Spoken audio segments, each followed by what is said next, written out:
Can one imagine a world where education becomes a privilege rather than a right? Where austerity measures could potentially reshape the social fabric of a nation?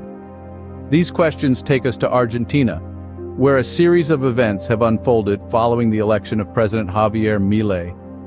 Milei, a far-right libertarian, took office with the promise of introducing radical austerity measures to combat the country's economic crisis. His agenda included a shock therapy of sorts, aimed at deregulating the economy and slashing public spending.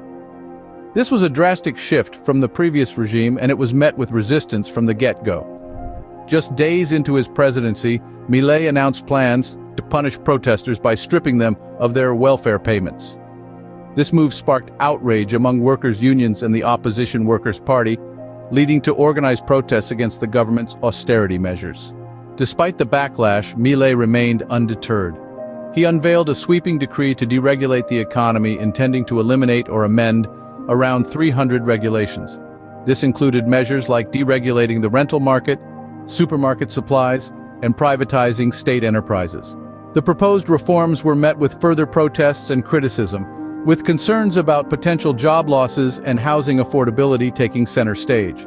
As Milei's austerity measures began to take effect, public universities became one of the hardest-hit sectors. The government's decision to freeze the budget for public universities, only increasing operating expenses, which account for just 15% of spending needs, led to a massive uproar. This gave rise to one of the biggest protests the capital had seen since Milei took office.